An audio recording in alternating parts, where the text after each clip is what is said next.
like big vertical orientation and another monitor. Okay. But I just sent you the invite thing, so you okay, should have it. let me do that. But And a friend request too. So if you don't get anything, it's because yeah, you're yeah. refusing to know me on the cyberly. I'm glad So to have become your friend. there you are. I RSVP'd just so I get Cool. the notification. But if I don't show up, don't get mad. I No, I it's will. totally look. It's like it's way out of your way, and I just wanted to let you know before I That's forgot awesome. anything. And we might the thing. It's kind of an experiment to sort of like I've been doing these. I haven't really been playing my own gigs, but some friends of mine have asked me to do when they do like these weird tribute gigs. They've asked me to sing on a few of them, Oh, okay. and so like uh, it's partially because they're Ah, always looking for a space to do it, and I'm like, well, maybe I'll have a party and I'll set everything up, and if anybody feels like playing, they can just play. sweet, sweet, sweet. So it should I've be like it'll be if any of these people show up, it'll be a bunch of other musicians. So that might be interesting for you in yeah. terms of like and bring whoever you want as long as they're incredibly badly behaved. Um, Yeah, it's cool. Yeah, it sounds like you do have a bit of a space to have parties yeah, and I stuff. do, and that's the other thing. Like it's off the off the record. We should talk about that because it might be an interesting space to do, like Yeah, for you to do like experimental gigs or whatever. Because it's just there's always people are always looking for spaces to do that, and I kind of what I want to do is maybe do like the world's most fucked up songwriter night where we have like people that are normal sort of like garden variety like acoustic guitar people but then also people like you doing electronic music and then hip hop people because my feeling is sort of like it's all the same thing, it's all sure it is. composition. We're So all one, man. yeah, I know, and we all get along so well because of it.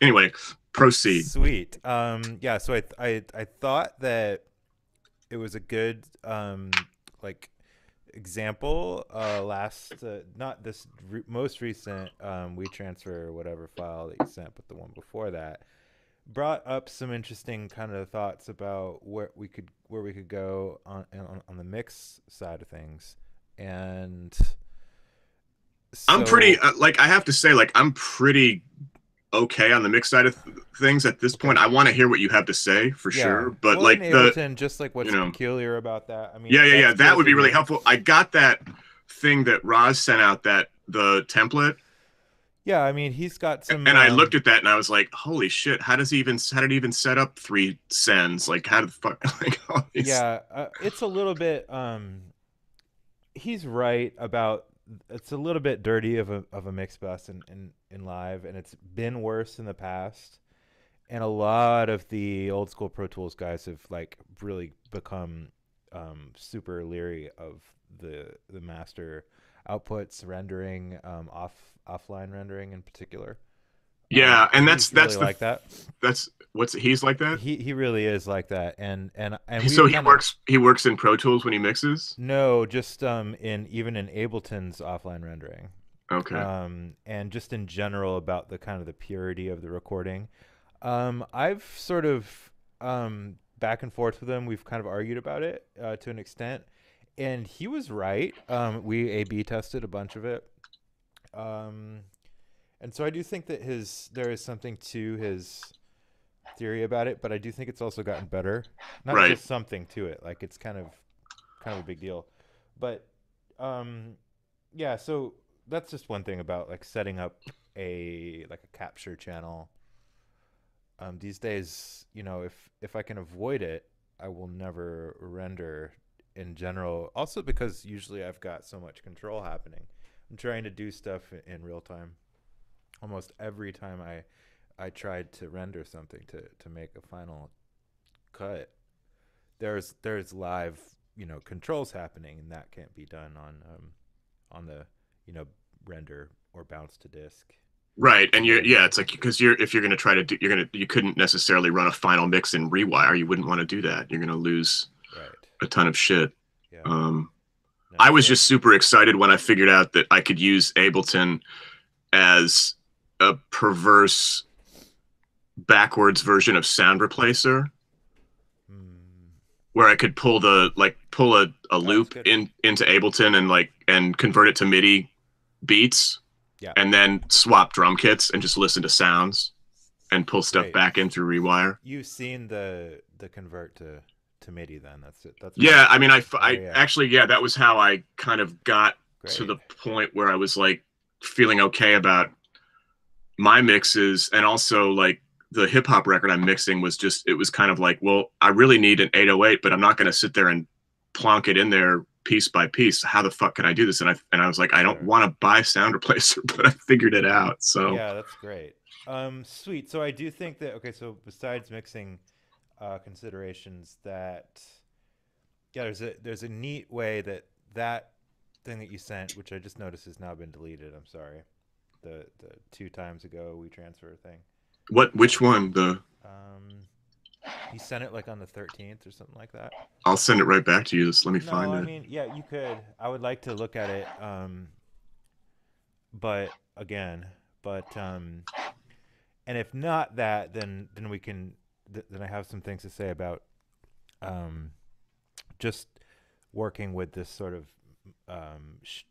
concentric shells of tracks when things start to get complicated grouping. Because that's what I noticed about that Ableton. I was sort of questioning some of the groups and what could be done with those groups and how could you um, put processing, where and how to put the right processing in there to make it a little bit more punchy. Mm-hmm. That was my thought, uh, which is great.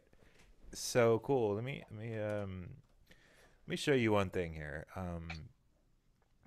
And if you do want to send that, that's great. Or Yeah, I'm just trying to find, because it was we I transferred it. know, I'll just yeah, no, find it. I have the other two. So maybe later. I'm not sure. This is probably about this is probably going to fill up a whole class between the stuff that you sent and this example of mine. But we'll see. And I wanted to show you about some of the other kind of just in general processing and stuff like that because I think that Oh, it's great. It's great. yeah, so processing and also where to go with once you've got something kind of chopped, what kinds of ways can you manipulate the slices that you've got, or if you've even done any slicing at all. At this point, we've done a lot of loops, so now we've got to cut these things up and make them our own. I think I found it. Okay. I'm gonna send you two things just to be sure I've got all of them. Okay. So Yeah. But carry on. Yeah, just a couple days ago, I was working with something. I don't usually use that break because it's really been done a lot. But Yeah, right. It was just something I was like, well, I know it, so yeah, fine, it's something that I think it's good for everyone to just kind of flex on a little bit and try it out. And so I was thinking about this class too. So this is this kind of I think it's contact and some sample stuff. But you'll hear the break, and what you'll definitely hear about it is how crazy it is, how much it changes.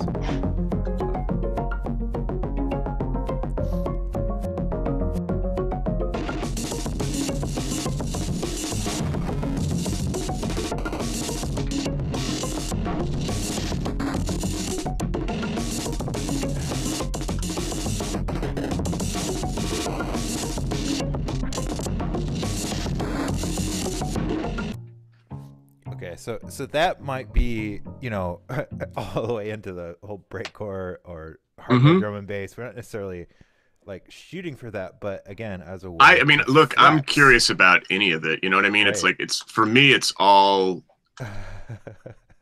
like just it's all just interesting Well, at this so point. yeah, there's a couple definitely a couple like mainstay tricks, and the way that I process stuff, there's a secret weapon in there. So I think that between like just knowing about the secret weapons and knowing about kinds of ways to like get a like over the top amount of variation. I think that's what at least this particular break the most kind of successful ways to wield it.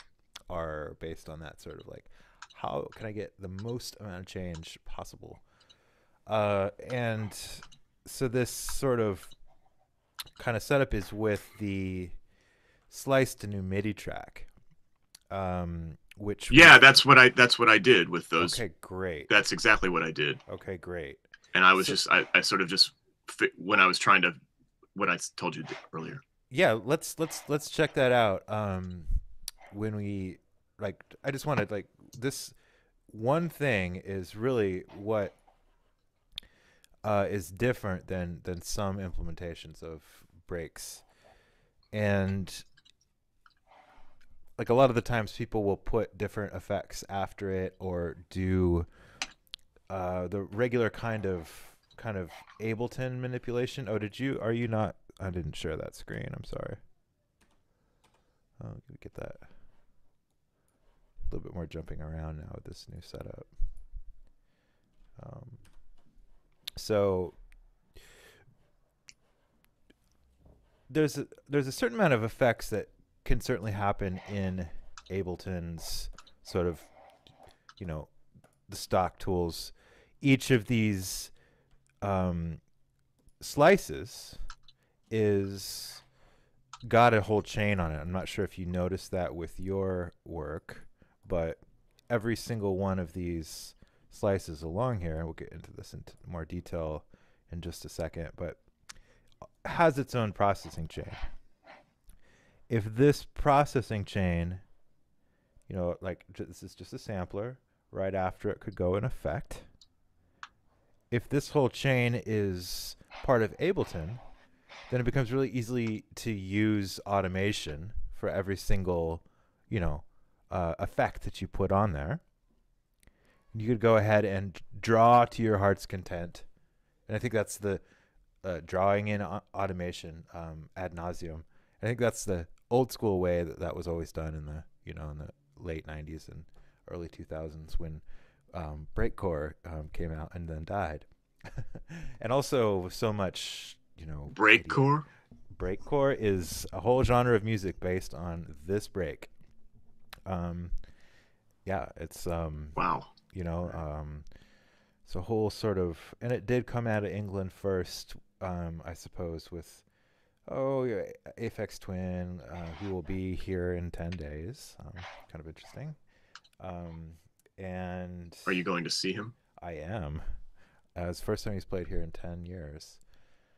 That's a whole world I know just about nothing. Yeah, well, it's quite interesting. I mean, that was like the original acid, you know, kind of crazy, mind expanding electronic, a little bit What's more. what's good stuff of his to check out?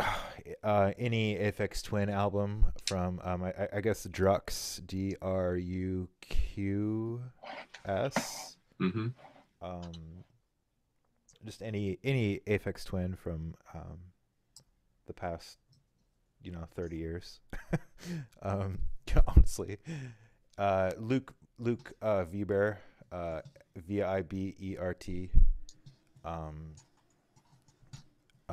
Just so much usage of breakbeats, and this I could just keep talking, but I won't. What they used to do is very DAW based, and so that's why I wanted to kind of like just mention that, and I'll show you this in just a second. I'm kind of crossing my thumbs here, but what happens with that is it becomes so editing based, it makes me want to kill myself. Yeah, I would. Yeah, I think so. And so what I kind of got into quite some time ago was, I mean, this is also pretty editing based, definitely, but it's a much easier way to kind of access the effects that you're putting on. And so instead of like automating the sampler settings and maybe some effects after it, allows you to just dump in just swaths of automation. Holy shit. And it's got all of these different parameters which are being used. And so this is like a technique in general about processing things after, you know, instead of trying to, say on a synthesizer, automate the synthesizer like Right. a bass line, to actually just put effects on it and make that be your kind of your tricks.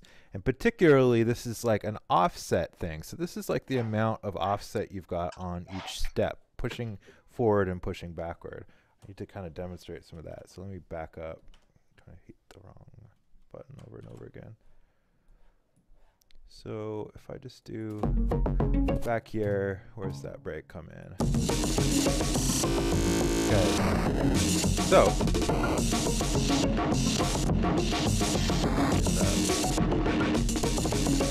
what I can do,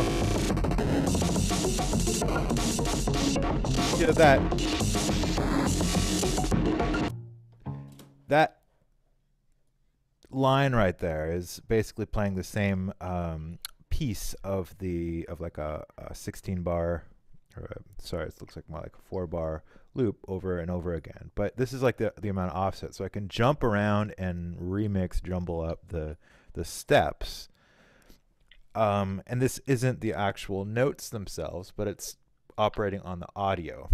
If I was talking right now, I could go back 4 seconds and loop that little 4 seconds, or take a little jump forward, backward, and stutter up, or kind of just splice the whole thing after it's already been played. And so I just wanted to sort of introduce Reaktor is a whole programming platform for custom software. That's what you're looking at. So this is a huge part of my work, is making these instruments, messing with them. I bring up a custom thing like this because there are options for kind of like live cut up and live effect suites out there, but I've never been as happy with them. It doesn't mean you wouldn't be. You could check out, there's one called Stutter Edit is quite good. There's one called, let's see, what's the other one? Isotope makes it. I have to get back to you on that. The Stutter Edit is pretty good. And then there's a few that come with Reaktor. But I just really felt like this was a great way to go after all kinds of different material when I want it to sound like it's being seriously fucked up, you know, like this. So I'll just sit here. You can kind of like script how the different parts come,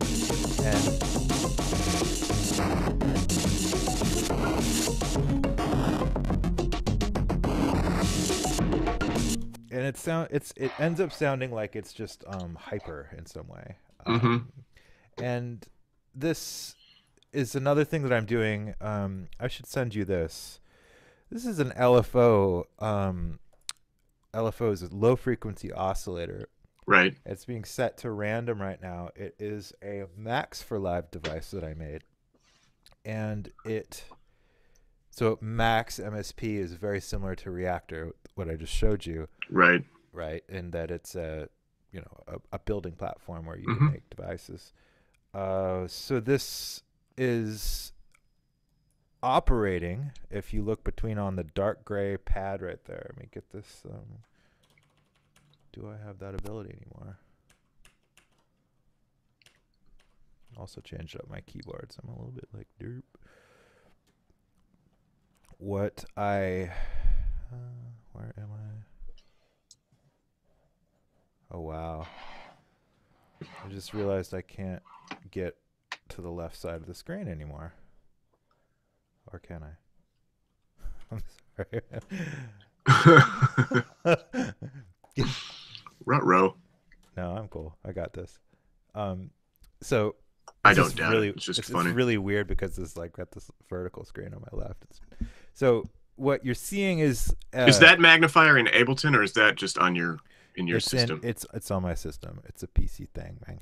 I need to get one. I need to figure something. Yeah, there are definitely some from on Mac. Look, you can use Control and the scroll wheel on Mac. If you don't have a mouse, that might still work. But it's definitely built into Mac OS X. It's Control and scroll. But if you don't have a mouse, I'm trying to think, you'd have to. So anyways, what you're looking at right here is a range of possible. No, I do have a mouse. I mean, I'm using a mouse. You do right have a now. mouse. Control scroll doesn't work. Within the program Just itself. anywhere. You just hold down the control button and scroll with the mouse. No. It's not happening. I'll figure it out. Yeah, it's in universal access. You could turn it on, I believe. Cool. So this is a great way that I found myself always using this to also give some kind of like variation on parts. And what it is basically a signal that you aim at any control that you want. In this case, I've got it aimed at loop length here and loop compression, it looks like. So when this is actually, let's get another track here. I'm using it again on this. It's on release. So I've used it 4 times already on this track. And the length of the release on every drum hit is being manipulated in real time. It's sort of like a way to make it so it automates itself, if that makes sense. And it's right now it's being set to, it's just set on a random signal. So what this sort of range here is how far this release knob will move on its own. You can see it moving right there. See that? So the idea is that you can click map there, and then you can go and click on the button or on the knob that you want to be automated on its own, and it will kind of do that. So according to this like thin black line's position on the overall range, the knob will move accordingly. The whole thing can be moved around, and kind of like maybe if I wanted a really tight release on those sounds. Yeah, so it's like chopping off each one pretty closely. That's another thing that I do quite a bit to kind of, jumble these breaks. And I'd say the other thing that I find most of the time myself doing is to try and get this really aggressive distorted sound. And that's not maybe something that you always want to do, but just experimenting with what's there. Again, I got to be honest. I mean, I'm not using a lot of Ableton stuff, but you could definitely look at, I think there's one called Driver. There's, well, I also I have a ton of with the UAD stuff. I have a ton of stuff. Okay, I have excellent. and I also NS, whatever. I have all the just for whoever's listening in, I do have the Waves crack. Oh yes, yeah. Whoever's listening, that's right. I'm afraid that I am a software pirate. Yeah, no, you have to watch out for those people that come to your studio as clients and are like, they like pose as clients and they're like, hacker. That's right. Yeah. But I don't think your Big Brother Google is going to give a flying fuck. Yeah, no, I don't think the NSA gives a shit about my fucking cracked waves, but maybe they do. If they do, 1239 DeKalb Avenue. But interestingly enough, you will see no waves here. I'm using all my own all your own those little software things. Made stuff. So that, I didn't make everything here, no, but a lot of these are part of Reaktor's blocks thing, which has really been amazing. It's a way of sort of emulating the modular, and much higher. I love that. But looking at just like overcompressing is basically what I'm doing. In this case, is seriously fucking overcompressing to the 0 dB thing is all about pressing it up to the absolute max. Right. What I would probably say the equivalent would be of like using you can chain compressors and end up with a great distortion. So no, that's the old that's the Andy Johns thing. Totally. Led Zeppelin, the whole so I think 2 1176s, one into the other. String them, yeah, and so you'll that's hear a lot of that. What is that? When the levee breaks, that's that sound. And there is another break. Yeah, exactly. But yeah, it's like that whole thing was like they did it in a You probably know this. They did this record in like a cabin out in the country, and they put the mics. Absolutely, in the cabinets. They put the mics. It was like right in front of a stairwell, and they put the mics at the top of the stairwell, and then that was kind of how they got that crazy, and then crunched the shit out of them. Gotta say, it's a pretty good sound. Well, it's part of it's the player, but yeah, it's kind of a sad story. Well, I mean, there's so many of them. Unfortunately, fortunately, we have the music. You know what I just did a couple weeks ago? I just watched the Jerry Garcia. You know, there's a documentary, Netflix documentary on the dead. Oh yeah, yeah. It's another really, really sad story. Yeah, it is. It's I couldn't really get. I'm not a huge Dead fan. I mean, neither am I. I came to a point where I was like, okay, I get it, but it was never like. I just wanted to see. But I love those. I'll watch music documentaries about anybody. I'm just like I'm an idiot that way. You know, Juggalos. Oh yeah, so sure. Basically, like I also watched the Juggalo documentary. The one that's really good, and I don't think he's a genius just because he's dead, which so many people seem to think at this point. But the Tom Petty one is fantastic. Oh, interesting. I never even knew. It's like 4 hours long. It was by Peter Bogdanovich, the guy that directed like The Last Picture Show. I'll check that out. Like a real 70s like contemporary of Scorsese and all these people. It's like very well done, and it's an amazing story. It's like a really it's a crazy story.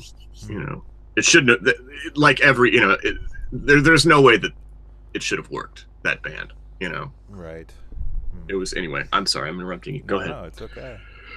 I'm just trying to figure out. I guess it's this noise that you had put on. I noticed this before too, which is fine. Yeah, no, I stuck it on there just because it was like obnoxious, and I was like, okay, fine. I'll just see what this does. Great. Okay, so that must be the arranged mix we're looking at.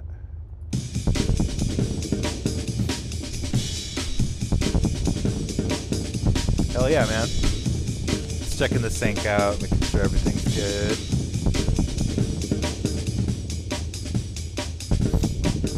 I mean, all of these things I think really works just by the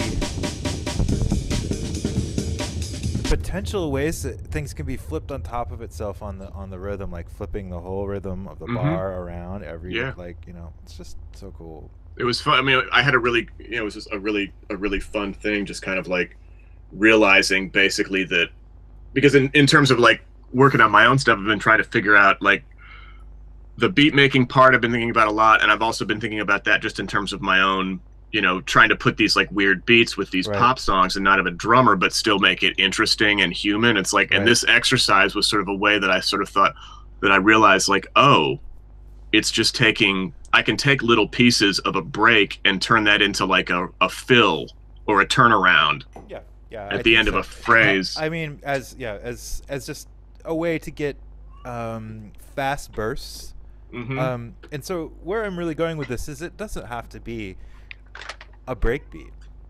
Oh, absolutely not. That was the amazing thing about it, was that it could be anything. Vocals, you could take it can be the drumming on the tabletop. Sure. Crinkling aluminum foil, for God's sakes, anything.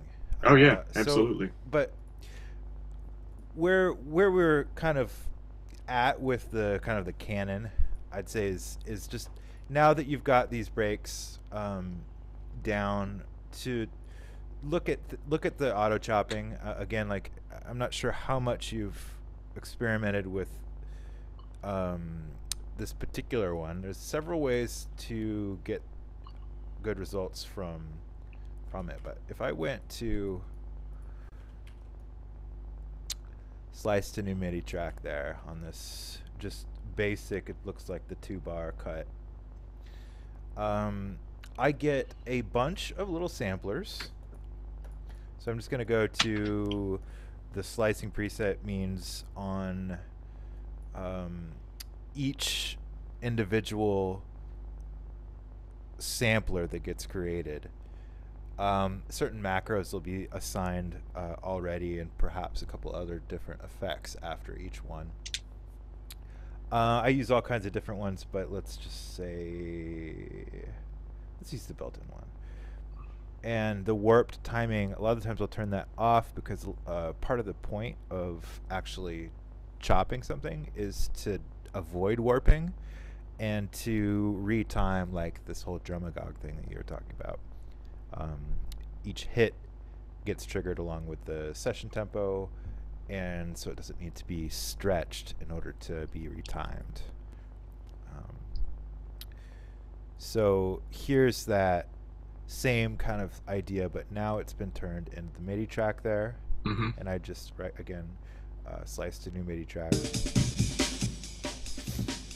And you know, the way that it cuts is again probably the reason why that particular break is so popular. But hey, each individual cut is perfect for slicing. Oh.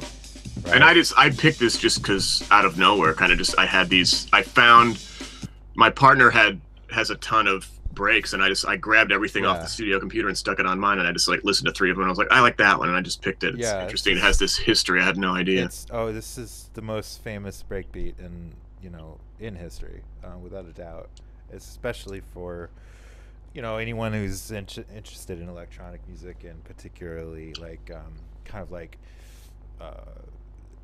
the UK Jamaican influence. It's got a whole kind of dubstep kind of genealogy as well.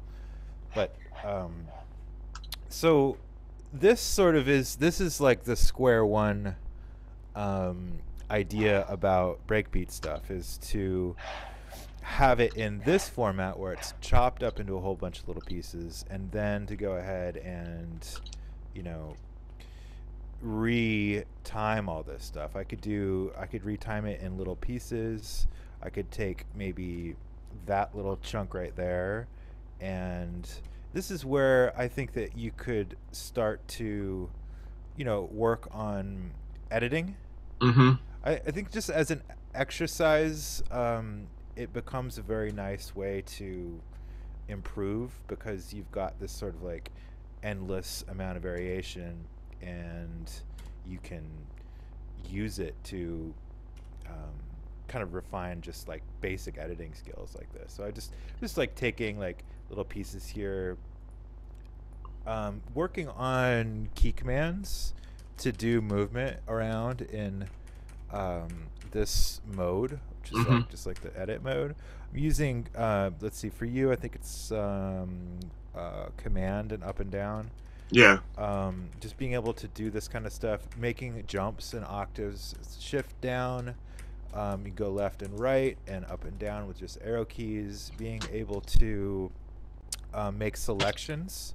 So I'm just using shift here, and then I can hit the enter key on the numeric keypad to make a selection like around around all the notes, or just the actual selected notes, and this will let me increase the lengths by holding shift and arrows. I know I'm saying a lot of things, but there's a chapter in the actually just in the manual about movement and MIDI editing, and you should just like spend some time someday when you're feeling geeky to just get all these down, like just print it out, maybe if you got a printer or something, so you can see this, remind yourself about these key commands.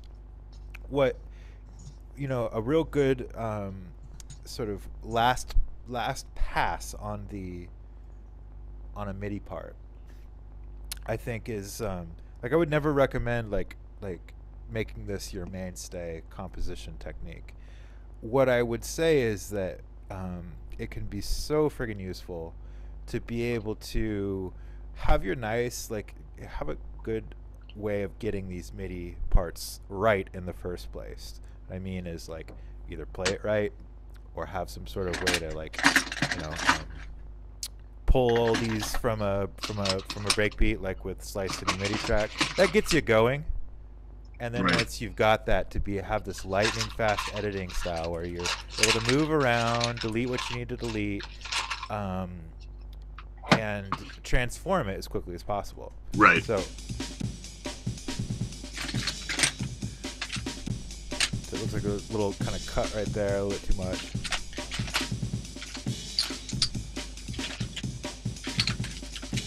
So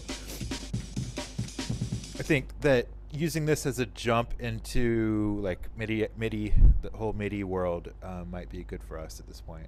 Okay. Of course, it can be done with any of these things, but you know, the kind of the breakbeats with less cymbals or with at least very marked rhythmic patterns, you know, tend to be a little bit easier to work with. And when if you're trying to go at it from like, okay, I want to like make sure I've got all the tricks down for MIDI editing, you'll want one that doesn't have a lot of background sound in it. Also things like, you know, making sure that you can copy really well, paste really well, make selections, and do things like delete time.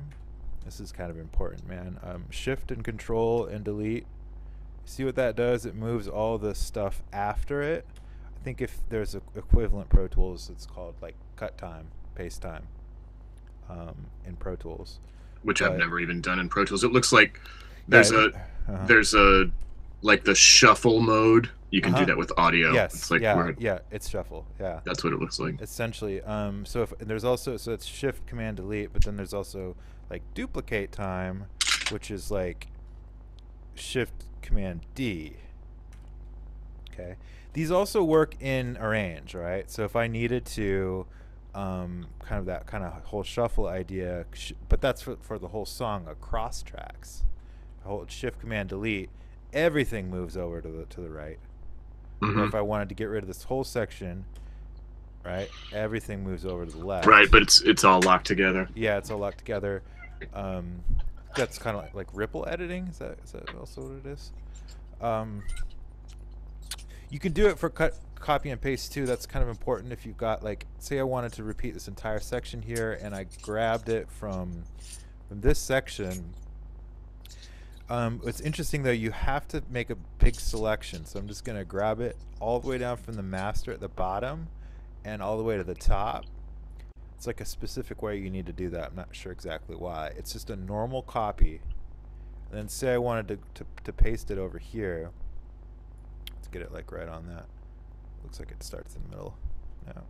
I have to actually go down to the bottom part of the master and drag all the way up to the top bar there. Mm-hmm. And then Shift Command V for paste will have that same effect. So I just grabbed that section from before and inserted it into this area over there. I mean, yeah, MIDI editing in Ableton is pretty shitty, and so but it's not terrible. It's just, I think, almost intentionally simplistic. And so you've got all these Logic users like, dude, the MIDI editing in Ableton so basic. And what I say to that is like, yo, like, we really don't want to be editing MIDI. MIDI fucking sucks. It's like a native, like a natural, you know, thing we're trying to not do. It's necessary. It's a necessary evil. Right. You know. So if you can play it right, or if you can generate it right, or however you can do it so that you're not in there editing, yeah, the better, right? But I mean, how powerful, you need to have that ability to just be like, bloop bloop, you know, move this over there. Good. That's where it becomes, I think, essential for someone. I would imagine that you won't be there, like, super into MIDI editing. But I do imagine that you're interested in this sort of part of it. Oh yeah, absolutely. It's important to, you know. Cool. And how is it going with just in general, the controller and everything? And it's so much at this point. It's like, it's just really, it's gotten to the point where it's like really fun. So great. I mean, there's certain things that are irritating about it, and I'm like, shit, should I like sell this and buy a push? Because there's the one thing that I really do miss and that I really would like is somebody wrote a script that doesn't work in Live 10 to make the APC into a beat making machine to make it to give you drum pads, Yeah. and it doesn't work in Yeah, I mean, version 10. That's the one thing that I would like, because then I could just have one thing. mm-hmm. I Well, love the fact that it has the faders. I love the fact that it's so yeah, tactile. the faders, you wouldn't get that with push. You know, but the only thing that I'd really like to have is if that guy would just update that script so that that thing will work. Because I do have like I had to buy like a basic sort of set of drum pads just to show, to have for the kids and to show people, you know, to sort of Sure. say, yeah, we're doing this, Right. even though I don't really know what the fuck I'm doing when it comes to real beat making. But Cool. I'd like to just have the one piece of gear, just Right. because it does take up a certain amount of real estate. Right. And it would be fun also, like playing live, to be able to just be like in the middle of like a drum break or something, just be able to add stuff in there, you know, kind of on the fly with just one piece of gear. Yeah, I don't know how I feel. I mean, I've not been able to do it. You see that there is one huge thing, the elephant in the room with push, is that it's almost entirely designed for like a track by track focus. You get the feeling that, you know, every feature of it was built on focusing on one track. And while you can certainly swap to different tracks, being able to manipulate multiple tracks at the same time, it's just not possible. Right. So I would say it's probably not going to happen that like the one all be all piece, unless, I mean, no, actually, I think, I mean, those APCs are great for that very reason, or if you could get it with drum pads. Yeah. But which I'm sure that'll happen eventually. And until then, Sure. I have this like little Akai thing that I'm happy with. I mean, like, I'm not gonna, you know, run out and get something else right away, but it's also just like, because I at this point, like, it was one of those things where I read all the reviews and then I read all the comparisons and stuff, and I was like, Right. well, there's not one piece that does everything I want it to do. Right. And yeah, that's cool. I mean, it is. But in terms of the control, just having a controller and having fun with it and stuff, I've really gotten to the point where it is a lot of fun to use. And I did that stuff that I sent you that you were reviewing. I did all that with the controller. Good. So it was just, you know, firing everything and, you know. Yeah, and with the sends and things like that, that's where it becomes like really obvious with the track by track control that pushes that. I mean, if you are trying to do something as simple as, you know, pan something to the left and turn up the send level on it. And at the same time, you want to increase the feedback on your delay. It's just not possible to do all at once, because you got to page over. You've got the one track, and then you've got to page over to the device. Yeah. So while it is just exceedingly good at, like, ridiculously good at eliminating the need for a screen, like, I feel pretty much confident I could produce a whole track and never look at Ableton screen with it. That's appealing. It's really amazing. That is just so good. But when I do have a track that I'm done, I just had to get this guy for, you know, meta control. Right. Yeah. So, yeah. So it's all good. Yeah. No, it just became pretty obvious that they were like, that they weren't going to give us the Holy Grail in one unit. Yeah.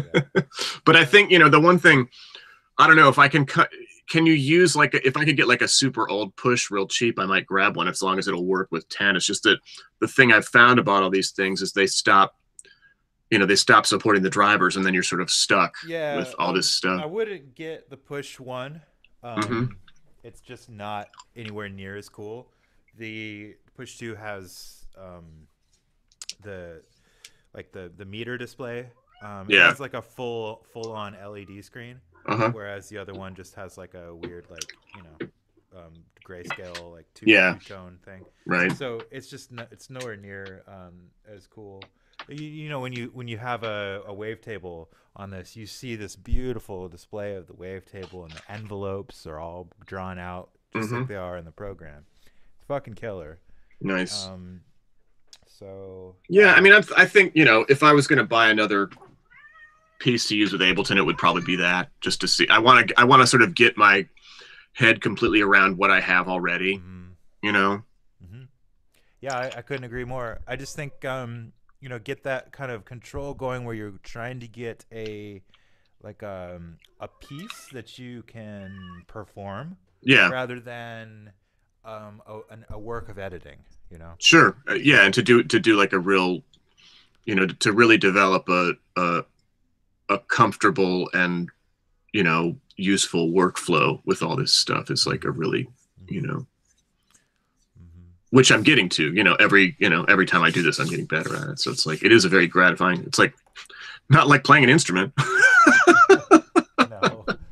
Yeah, Where, you can always take your guitar though into the other room and sit there. And be like, no, I do. It's like yesterday I was like watching videos and I was sitting here like playing like, George Harrison slide guitar without an amplifier, watching all these right, Ableton right.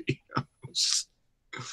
Um, Aside from the stutter thing, what was the other isotope thing you said? Um,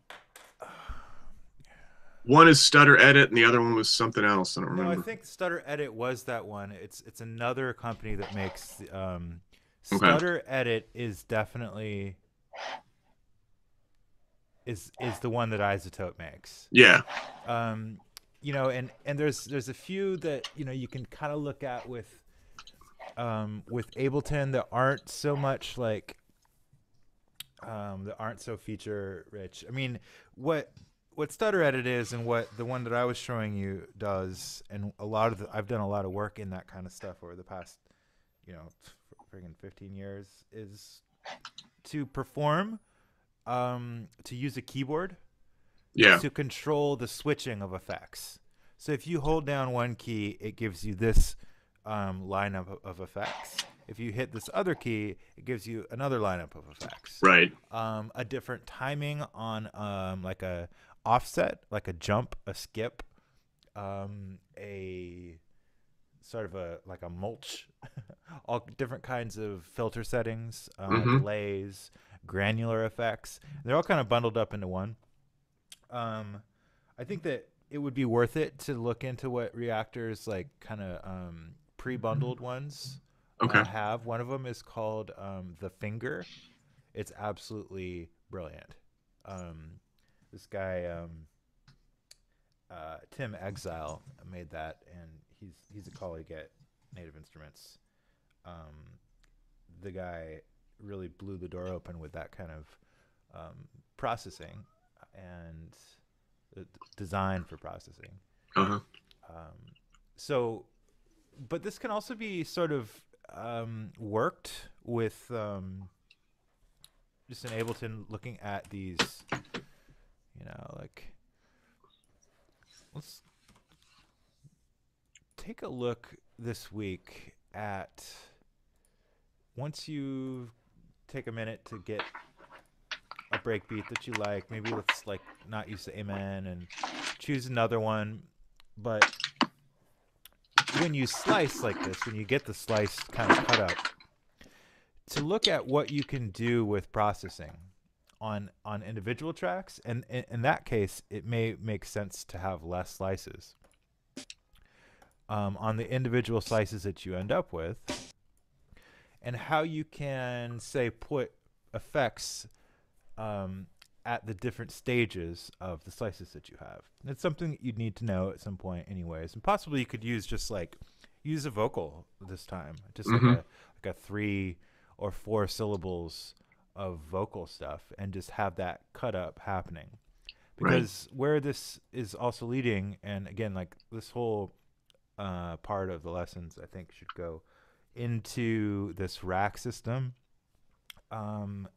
because it's really the most important shining thing about Ableton is the racks. So once you get one of these slice things, just make sure that you've got the hierarchy of um, processing points here. It's a little bit weird. If I was to take a, utility, I'm just looking, whatever, it doesn't matter what device, but I can put the track there, the device there, and it's affecting only this slice 5. Go ahead and get the keyboard on so I can play here.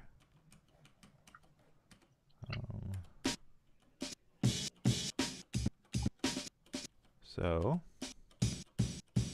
where's that? Slice 5. So you see it kind of disappear and reappear as I... And then I've got a processing point right after it where I'm affecting all of them.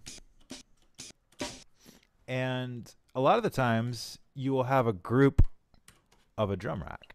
So this is the only way in a drum rack to have this utility. This is like just a generic effect, whatever, processing all the different slices at once. Right. And savable as an instrument rack. So if I was to drag this into the browser, I'd be able to get everything back, including the effect after it. Right. So this sort of technique of like, okay, I've got my drum rack, which is like, okay, it's a rack. Why do I need another rack? Well, because you're using a processing point outside of the first one. Right. And it's because it's custom. Yeah. Yeah. I mean, so in drum rack, you'll also see these send areas here where you can actually drop send effects onto this area. And those are great if you just hit create return chain there. That's what I use. And this can be a reverb, etc. delay exactly like that you would use in the larger sense. Same idea. And as a matter of fact, what I will do quite a bit is it's a little bit of a workaround, but you need to hit that send little button there on the return chain, and you will see, actually, it's a little bit harder than that. So with this break in the rack, if I hit that arrow there, it'll show all the slices individually. Right. And then at the end, you'll see the return that I just created within the rack. And you can send that audio to your main delay of the whole session. Right. You can send it there. You just have to make that assignment. So instead of being all contained within the rack now, it has access to these two sends, these two returns. So I find myself doing that a lot. Just in general, like starting to manipulate, heavy chains, where you've got one rack within another rack, is definitely like where I would like to go. What you should maybe try to build this week. Okay. Check out one more thing is just like the idea of effects racks in general end up being such a useful way to get into the processing style that I'm talking about, where you have variations that are coming from effects after the instrument rather than making all your variations come from the instrument itself. And it's kind of just a great way to, fuck shit up. Using effects rack. So I'm just going to grab an effects rack, a generic one, and let's see. I can use my utility here and right click and say, or just hit Command G. The thing that I'd like to kind of show here is that maybe if I use a few different, let's use like 4 different effects. Drop a redux on one. How about an auto filter? You'll want to get like your favorite effects all set up in your favorites area. Echo, whatever. So there's this sort of section of the audio effect rack that allows you to crossfade between the different chains. So this is the idea being that you can have this range of the the slider on the top assigned to the first chain. And then I can have this range be assigned to the second one, and this range be assigned to the third one. You can crossfade between the two with this sort of bar on the top there, Mm-hmm. which is kind of sick. And what this will do is, as I move along this blue line, it will select the chain that is getting the signal. Right. So it feeds the signal to the first, second, and third chains according to the position of the snob. Mm-hmm. So I would then probably hit up this macro area, right click, and say map. Now I have it on this first chain selector knob instead of that kind of awkward interface. So maybe what I would kind of suggest is that this is for building a sort of like an arsenal for performance. Mm-hmm. Fill up one of these effects racks with several different effects if you're choosing. Yeah.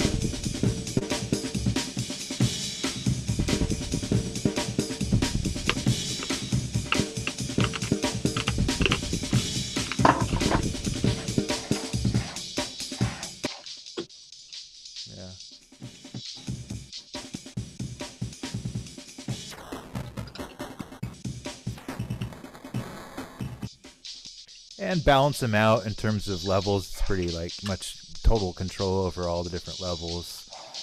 Come up with like maybe a four to eight different chains with different effects in it, and then you'd be able to scan between them using either. Do you have like a? What would be really cool is if on your APC you had a way to jump between control change on the actual pads. That might be a little bit too complicated though, but you know what that would be is like, it's like a strip. You hit high and it would go high, and if you hit in the middle, it would jump to the middle. Mm-hmm. Like, I guess like the way like a browser like scroll bar would be. Does that make Right. sense? There's like, it's like there's bank selectors and device selectors here. That, So if you could figure out, I could look into it too, but it's basically like, it would be great. You'd have a lot of control if you could have like, gosh, like think about that. You have like 4 different audio effect racks with 4 different well, let's say 8 different effects in the audio effect rack. Then each one of those, like a bar on the first row of pads, would jump between the chain selector low and the chain selector high, and progressively lower. So you could like jump around on the chain, giving you different effects for each different like pad that you hit. mm-hmm. That's maybe something for, you know, the future, but working up to it, you could just simply assign this knob to anything on the APC and crossfade between these different effects in real time. Mm-hmm. Be pretty sick. And I think again, Yeah, that just sounds like everything. it sounds doable. I mean, it's you know. Yeah, no, I definitely think it's. I mean, I know it's doable, and it's an exercise to get into chaining and crossfading in Audio Effect Rack, because these things are great when you have one that you like. You can save it, of course, and pull it back whenever you want. Mm-hmm. It becomes a really great way to be like, okay, as a producer, a lot of the times like you're sort of defined by maybe not like what brand of effects you have, but how much time you put into like creating your templating for, you know, these little systems, these little micro universes. Mm-hmm. That makes sense. Cool. Yeah, I think that the biggest jumps I've ever had in like, wow, like this is starting to feel really great, is when processing became like a performance tool, like a an actual way to make different notes. Right. Well, it's like you're kind of like you're. It seems to me like on a real sort of level of an overview, it's like everything is being treated as a synthesizer almost. Like, the studio itself is like a giant synthesizer. The track is this, like, whatever track that you're working on is like, becomes like this boilerplate thing that you're manipulating or treating or, whatever, basically just like fucking with your heart's content with all these different options. Yeah. And so it took forever for me to like feel like every single different effect, like a comb filter. It's a great thing to use on these sort of like sporadic momentary effects, or like and a chorus and everything coming together to the point where, as a guitar player originally, I just felt like with a note there are so many nuances and so many different ways to play that note, so many different kind of tone qualities and things like that. And it wasn't until I felt like I could come up with systems that had that same depth of expression. Right. I got my little slice here. I got my little microsecond of sound. Well, how many different ways can I, flip this so that it has an expression to it? Yeah. So that's where I think that comes in quite handy, to be able to be like, okay, I got my beat here, and then blah, something unexpected happens. Right. Cool. So that'll be a good kind of focus, both the idea about taking breaks not just from like a loop but into racks with sliced to new MIDI track, and then the idea of this processing across all different rack like modules, and you can flip and crossfade between them fluidly. Right. And that'll be a good focus. Cool. Okay. Cool. Yeah. All right. Very good. So you befriended me on Facebook. So I got the thing, and I already hit going. Cool. Okay. Cool. So that's good. I will be in touch, and if whether I see you in the flesh or not. Well, yeah, I do exist. So now I've got the camera back there. You can see I have legs. Yeah, that's right. You do. I do. Also, yeah. I wanted to be more reassuring for students who thought that I was always like in my boxers or naked. I only do that when I'm out on vacation. The old news anchor trick. Yeah, it's definitely one of the benefits. Great. All right, well, cool. This has been good. Let's continue the way you're doing it, about sending stuff Sure. Midweek, and Yep. you asked for a link, payment link. I'll get that maybe Tuesday or something like that. Okay, cool. Okay. Thank you. See you, man. Very good. Okay, cool. All right, man. Be well out.